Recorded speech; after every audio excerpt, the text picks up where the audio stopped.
नमस्ते जी। वैदिक राष्ट्र में आपका स्वागत है। भारत की आज़ादी में अनेक क्रांतिकारी योद्धाओं ने अपना बलिदान दिया, अनेक योद्धाओं ने अपना सर्वस्व न्यौछावर कर दिया, तब जाकर भारत को आज़ादी मिली। आज हम ऐसे ही एक महान क्रांतिकारी के बारे में जानने का प्रयास करेंगे। आज 11 अगस्त है, एक महान क्रांतिकारी योद्धा वीर खुदीराम का बलिदान दिवस। आइए उनके बारे में जानते हैं। खुदीराम बोस का जन्म 3 दिसंबर 1890 को हबीबपुर, मिदनापुर, पश्चिम बंगाल में हुआ था और बंगाल प्रांत में भारत के तत्कालीन उनका जन्म हुआ। भारत के स्वतंत्रता संग्राम का इतिहास महान वीरों और उनके सैकड़ों साहसिक कारनामों से भरा पड़ा है। ऐसे ही क्रांतिकारियों की सूची में खुदीराम बोस का नाम आता है। खुदीराम बोस एक भारतीय क्रांतिकारी थे जिनकी शहादत ने संपूर्ण देश में क्रांति की लहर उत्पन्न कर दी। खुदीराम बोस देश की आज़ादी के लिए मात्र 19 वर्ष की उम्र में फांसी पर चढ़ गए। इस वीर पुरुष की शहादत से संपूर्ण देश में देशभक्ति की लहर उमड़ पड़ी। इनके वीरता को अमर करने के लिए गीत लिखे गए। इनका बलिदान लोकगीतों के रूप में मुखरित हुआ। खुदीराम बोस सम्मानपूर्वक से भावपूर्ण गीतों की रचना बंगाल के लोकगीत के रूप में प्रचलित हुई। खुदीराम बोस 3 दिसंबर 1890 को बंगाल के मिदनापुर जिले के हबीबपुर गांव में हुआ था इनका जन्म।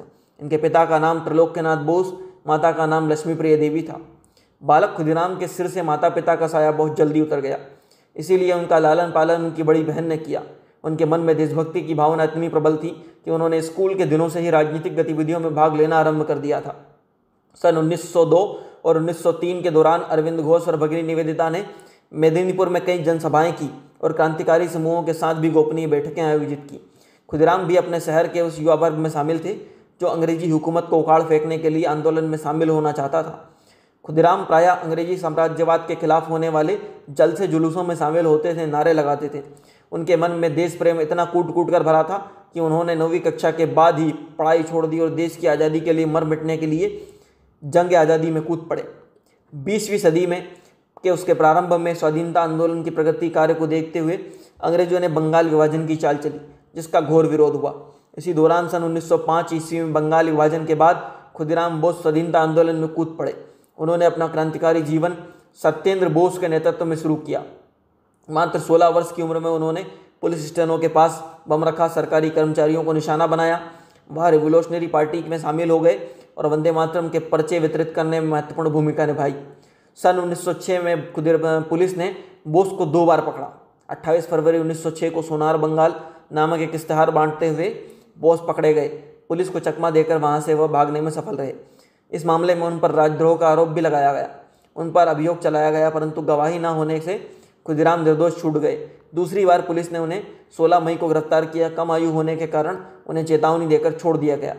6 दिसंबर 1907 को खुदीराम बोस ने नारायणगढ़ रेलवे स्टेशन के पास बंगाल के गवर्नर की विशेष ट्रेन पर हमला किया, परंतु गवर्नर साफ साफ बच निकला। वर्ष 1908 में उन्होंने वाटसन और पेम्फायट फूलर नाम के 2 अंग्रेज अधिकारियों पर बम से हमला किया, लेकिन किस्मत ने उनका साथ दिया और वे बच निकले। बंगाल विभाजन के विरोध में लाखों लोग सड़क पर उतरे। उनमें से अनेक भारतीयों को उस समय कलकत्ता के मजिस्ट्रेट किंग्सफोर्ड ने क्रूर दंड दिया। वह क्रांतिकारियों को खास तौर पर बहुत दंडित करता था। अंग्रेजी हुकूमत ने किंग्सफोर्ड के कार्य से खुश होकर उसकी पदोन्नति कर दी। मुजफ्फरपुर जेल में जिले का वह न्यायाधीश बना दिया गया, सत्र न्यायाधीश। क्रांतिकारियों ने किंग्सफोर्ड को मारने का निश्चय किया और इस कार्य के लिए चयन हुआ खुदीराम बोस और प्रफुल्ल कुमार चाकी का। मुजफ्फरपुर पहुंचने के बाद इन दोनों ने किंग्सफोर्ड के बंगले और कार्यालय की निगरानी आरंभ की। 30 अप्रैल 1908 को चाकी और बोस ने बाहर निकले और किंग्सफोर्ड के बंगले के बाहर खड़े होकर उसका इंतजार करने लगे। खुदीराम ने अंधेरे में ही आगे वाली बग्गी पर बम फेंक दिया। उस बग्गी में किंग्सफोर्ड नहीं बल्कि 2 यूरोपियन महिलाएं थीं जिनकी मौत हो गई। अफरा तफरी के बीच दोनों ही वहां से नंगे पांव भागे। भाग कर थक थक कर खुदीराम वेनी स्टेशन पहुंचे और वहां एक चाय वाले से पानी मांगा और वहां मौजूद पुलिस वालों को उन पर शक हो गया। बहुत मशक्कत के बाद दोनों ने खुदीराम को गिरफ्तार कर लिया। 1 मई को उन्हें स्टेशन से मुजफ्फरपुर लाया गया। उधर प्रफुल्ल चाकी भी भाग भाग कर भूख प्यास से तड़प रहे थे।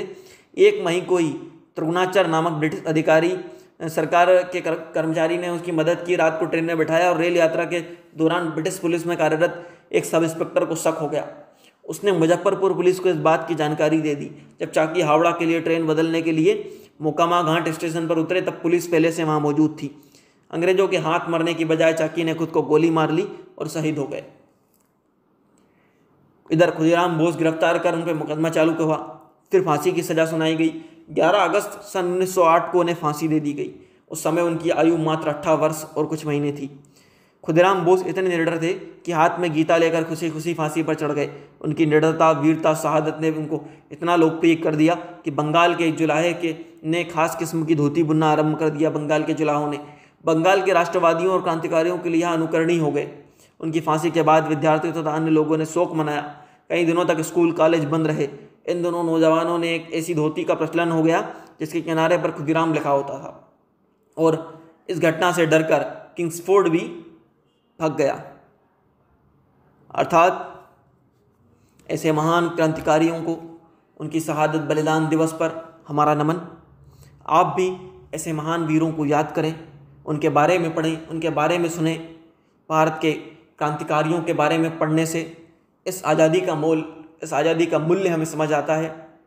साथ ही साथ इस तरह के और वीडियोस देखने के लिए वैदिक राष्ट्र यूट्यूब चैनल को लाइक करें, शेयर करें, सब्सक्राइब करें, बेल आइकॉन को दबा दें ताकि जब भी कोई नया वीडियो आए इसकी अपडेट सबसे पहले आप तक पहुंचे। धन्यवाद।